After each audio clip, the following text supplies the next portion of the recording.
G'day guys and gal. For the longest time, I fell into a trap regarding my opinion of the Inquisition. I thought they were a bunch of shady douchebags who do their best to antagonize the innocent people of the Imperium, but the truth is different. I now know that in actuality, they are a bunch of diverse shady douchebags who do their best to antagonize the innocent people of the Imperium, but actually also do a good job of kicking chaos to the curb. A necessary evil that often does unnecessarily evil stuff. The Inquisition is like Hancock, technically a hero and stops the bad guy, but causes annoying levels of collateral damage. I've been reading the Eisenhorn books recently, which has really perked up my interest in the Inquisition. It helped me get past the memes that a lot of people can no longer disassociate from reality and actually appreciate their role in the 40k universe. While the Inquisition itself is a mighty thing with an obscene amount of wealth and influence, it is led by a whole bunch of different humans with extremely different morals and attitudes. Some Inquisitors are chillers, who genuinely care about people, whilst others moisten their underwear anytime they're allowed to smash the Exterminatus button. The point I'm trying to make here is that the whole operation is a lot deeper than you think.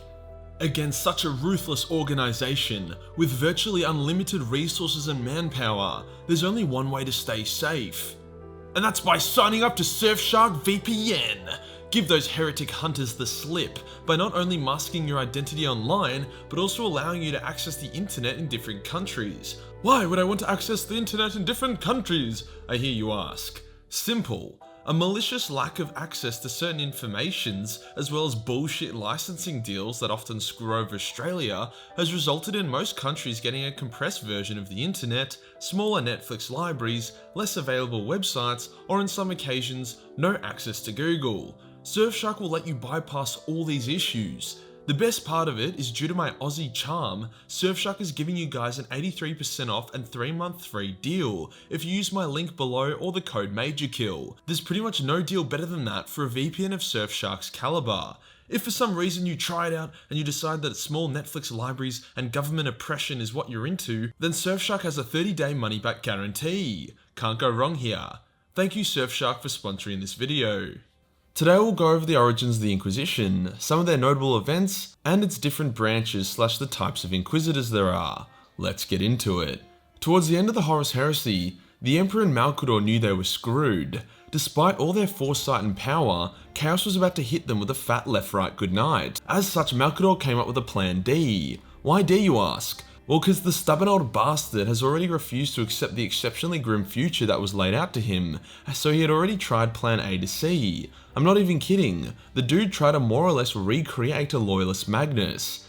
Anywho, plan D involved gathering exceptional individuals from across the galaxy and forming them into a badass team of superheroes. You know, if every superhero was Batman.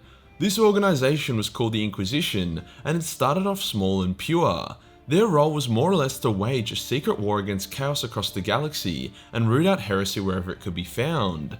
At the same time, Malcador also formed the Grey Knights from exceptional Space Marines.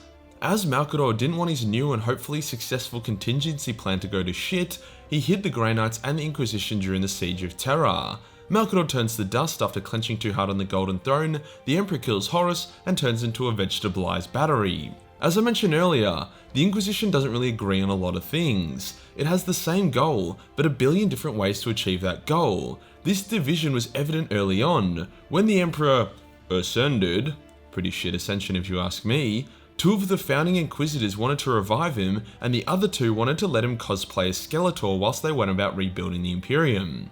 Over the next few hundred years, the Inquisition exploded in size and established itself as a powerhouse. Its sole target and purpose was the destruction of demons and chaos. Inquisitors were trained, recruited, sent out to clap evil bitches, killed, and then rinse and repeat.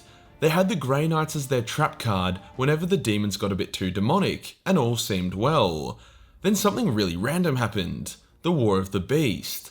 The War of the Beast was a weird, still canon bit of lore, where a bunch of super overpowered orcs came out of nowhere and nearly destroyed the Imperium.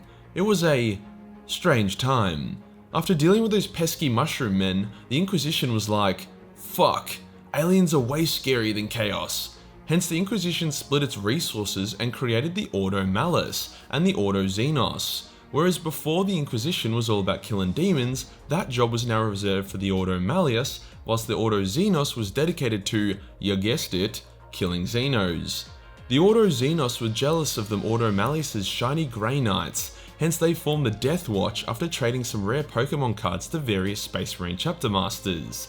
The Death Watch is a highly versatile, spread out chapter of Space Marines who are drawn from all the different chapters in the Imperium. As such, they are very diverse and make for good storytelling, two key ingredients when it comes to killing Xeno scum. These two Ordos did a solid job for a time. However, after a few more years, Chaos switched up its strategy.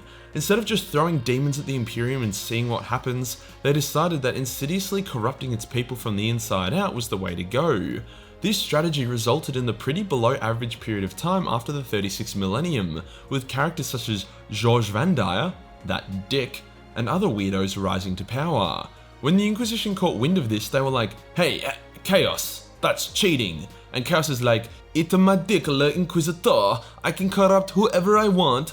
So the Inquisition was like, alright, fuck you, I'm just gonna form another Ordo, called the Ordo Hereticus, and it's gonna be full of bitches with bolter guns. And Chaos was like, wait, no, I am sorry. But it was too late. The third and final main Ordo was formed, the Ordo Hereticus. The Ordo Hereticus were the Witch Hunters. Whilst the Ordo Malleus continued to fight demons and close warp rifts with their Grey Knight buddies, the Ordo Hereticus would be the ones that prevented the warp portals from opening in the first place, by uncovering and destroying Chaos cults and assassinating Imperial Lords who got STDs from Slaaneshi-inspired orgies. Now just because you're given a job doesn't mean that's all you gotta do. If the Death Watch and the Ordo Xenos got caught up in a war against demons, they aren't gonna be like, hey, fuckhead, do I look like Ordo Malleus to you? I only kill aliens, so leave me alone. Nah, they're gonna get stuck in. Sisters of Battle have fought all kinds of Xenos despite their official role being anti-chaos. The Ordo just highlights their specialty. Over time, more and more Ordos have been formed. However, these Ordos have been very specific and would never reach the power or influence of the three main ones. These include the Ordos such as the Ordo Kronos, who investigate warp-based time travel, the Ordo Hydra, who are more or less the Illuminati and nearly turned the human race into proto-Tyranids to try deal with chaos, yeah, don't ask, the Ordo Militum, who keep an eye on the armies of the Imperium, the Ordo Sicarius, who keep an eye on the Imperial Assassins Guilds, and my two favourites, the Ordo Originatus, whose sole purpose is to uncover the origins of the Inquisition, and the Ordo Redactus, whose sole purpose is to obscure and hide the origins of the Inquisition. Yeah, let's just say that the Originatus and Redactus don't get along very well. There are plenty more Ordos, but yeah, they aren't very exciting, so... Moving on. What is an Inquisitor? These dudes and dudettes are the ones that go out into the galaxy and get their hands dirty. They enact the will of the Inquisition in a spectacularly ruthless and often violent way. They can say and do whatever they want, and everyone else has to gargle their balls or they'll gargle to death.